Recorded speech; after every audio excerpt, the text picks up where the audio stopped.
Maligayang pagbabalik, maghanda para sa mas marahas na bagyo at matinding pag-ulan.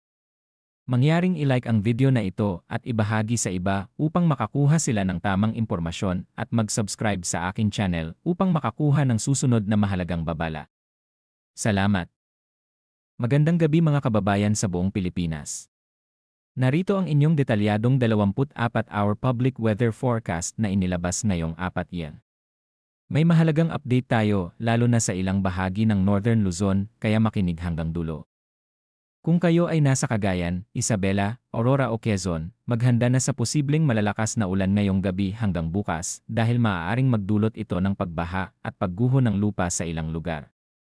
Simulan natin sa sitwasyon ng panahon.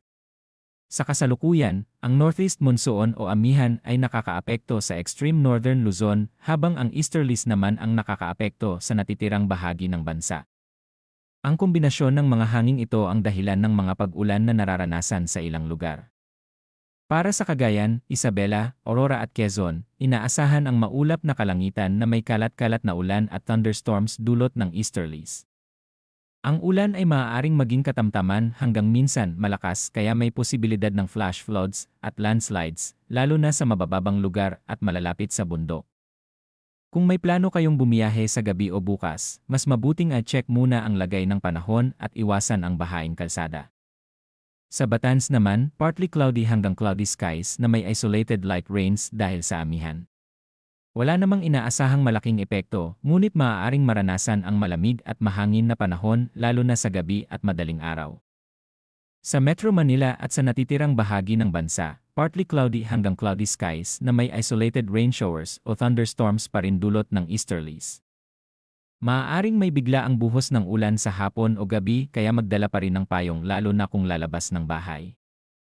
Sa Visayas at Mindanao, bagamat wala tayong binanggit na malawakang ulan, posible pa rin ang localized thunderstorms na maaaring magdala ng malakas na ulan sa maikling panahon. Kaya manatiling alerto lalo na sa mga lugar na madaling bahain. Punta naman tayo sa wind at coastal water conditions. Sa extreme northern Luzon, katamtaman hanggang malakas ang hangin mula silangan hanggang hilagang silangan. Ang alon sa dagat ay moderate to raw mula 1.5 hanggang 2.8 meters. Pinapayuhan ang maliliit na bangka na mag-ingat o iwasan muna ang paglalayag.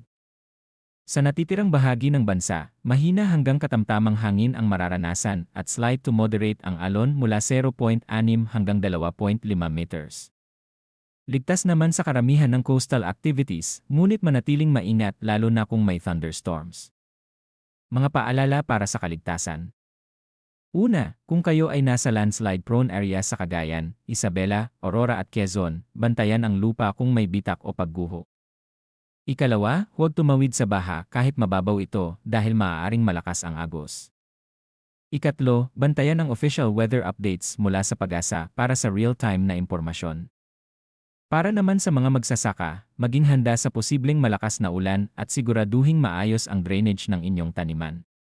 Sa mga motorista, mag-ingat sa madulas na kalsada at siguraduhing maayos ang ilaw at preno ng sasakyan. Sa ngayon, wala tayong binabantayang bagyo sa loob ng Philippine area, ngunit patuloy ang epekto ng easterlies at amihan na magdadala ng ulan sa ilang bahagi ng bansa.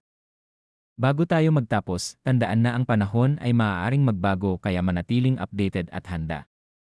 Kung may emergency, makipag-ugnayan agad sa inyong lokal na pamahalaan. Iyan ang inyong 24-hour weather forecast ngayong gabi hanggang bukas. Maraming salamat sa inyong panonood. Mag-ingat po tayong lahat at manatiling ligtas mga kababayan. Ingat Pilipinas!